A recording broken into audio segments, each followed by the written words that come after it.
What's up, y'all? It's popping. It's D. Boss reacts to this vid by Sunny V2. This is the tragic tale of Jackie Chan's son.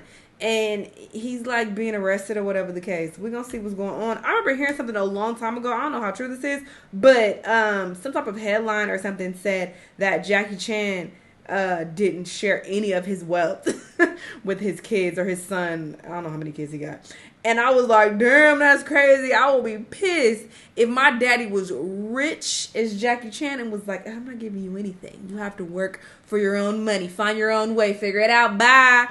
Bye. If you hungry, go get you some food stamps. Bye. Like, I think that's kind of messed up. I am a believer in, allowing your children to be self-sufficient, but I feel like especially when you have so much, you should share something, share a little bit of your wealth. Don't spoil them rotten, but damn, you just like, I ain't give you nothing. Again, I don't know how true this is, but we're gonna see in this vid, I'm assuming. Let's watch it. Jackie Chan's only son hasn't had the easiest life. Between an unsuccessful film career and that's your only son, and he got your whole face. Damn, that makes it even worse. But let's see. He's spent in prison, JC Chan has been unable to live up to the high standards set by his father, and it all began with JC's luxury upbringing after his birth in 1982. At this point in time, Jackie Chan was permanently busy with acting and would therefore spend only 2 weeks per year with his son, which was, quote, contained in the household as they were too famous to go outside. His father's busy schedule meant that JC was raised almost entirely by his mother, who began to spoil him with luxuries afforded by Jackie Chan's fame and fortune. Jackie wrote in his memoir, when he was little, JC never had to worry about having enough food, how to pay his school fees, or if he needed to be driven anywhere. I would arrange it all. I regretted that later. No one should have such a good life from their birth. Jackie Chan clearly believed this, as his upbringing was almost the opposite. Brought up in dirt poor conditions by refugee parents who couldn't even afford to pay for his birth, Jackie Chan was forced to develop discipline as well as an appreciation for scarcity. In addition to this, Jackie Chan's youth consisted of drama training all day long, from 5 a.m. to 11 p.m. with breaks for lunch and dinner. When he misbehaved, he was beaten with canes. When he fell ill, he was told to suck it up, which Jackie Chan has since highlighted as beneficial in comparison to his son's upbringing. I really thank you, my teacher, that tortured me, becoming really, we never drop one rice on the table. Whenever I go back my home, I see my son's shoes, one like this, one like this, one socks. I do hate when parents do this though. They try to compare their extreme ass life to yours. It's like, alright, you had to walk 10 miles in the snow to school every day. What you want me to do about that? I'm sorry that happened, but you mad at me because I'm getting on the school bus? Like, come on. This is not even realistic. The comparison is not realistic, alright? You went through very tragic situations. Why would you want me to go through that? And why would you say you need to go? That don't make no sense. No discipline. JC's cushy childhood led Jackie Chan to write in his book, when he was a teenager, I definitely didn't think JC was pushing himself hard enough. I'd work all day, go jogging at night, then get back and see that he'd gone to bed, even though it was only 9-something. I'd grumble, he's asleep already. I'd storm out in a bad mood and go jogging again, thinking when I was his age, I wished he could follow me around all day to see how much I did. Sometimes I'll have 8 meetings in a row, right up until midnight, then I'll go home, do some exercise and read scripts. JC's clear lack of drive and ambition in comparison to his father led JC to drop out of college at the end of his first year, stating, I wanted to be a musician. All you can see in Virginia is sheep, although other sources state that he was expelled from the school as a result of excessive drinking, unclean living conditions, and 2 semesters worth of unwarranted absences. JC's desire to become a musician was against the will of Jackie, who had not wished to see their son in show business. He wanted JC to be a lawyer, an engineer, or a doctor, as JC's mother had, quote, already lost her husband to this profession. Despite the wishes of his parents, JC moved from Los Angeles to Hong Kong in 2004, where he planned on cultivating his own successful story in music, stating, it is my hope to become famous based on my own abilities, rather than rely on my image. JC was so confident in moving to China that he gave up his American nationality in exchange for Chinese nationality. However, it's possible that this choice came into question after he'd released his first album. Described in reviews as being a horrid absolute waste of money, the album simply titled JC was a commercial failure. The reason for this, as described by JC himself, was because Hong Kong is different from other places. You need to do music and movies, leading JC to appear in his first film titled The Twins Effect 2, which received an IMDb rating of of less than 5 out of 10 stars. And while it'd be ridiculous to expect an Avengers-level performance from JC's first on-screen appearance, the movies which followed weren't that much better.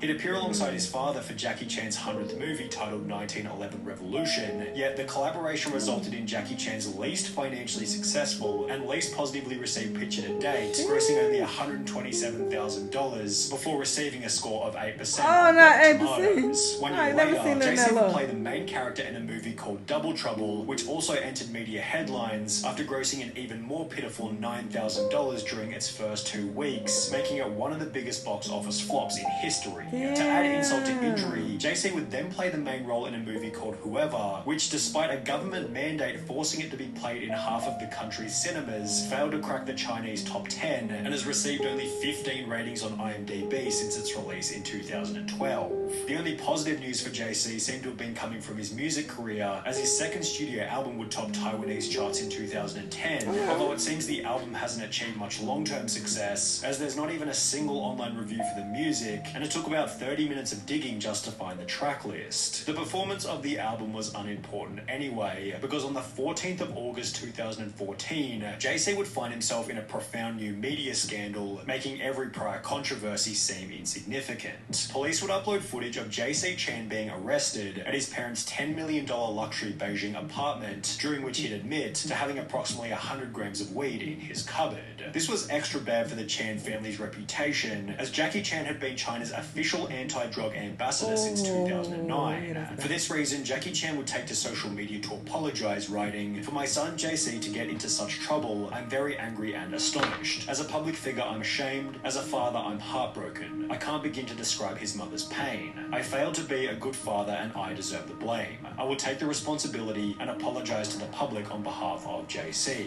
And that may not seem like a big deal in the States, but out there, he might as well have been caught with crack.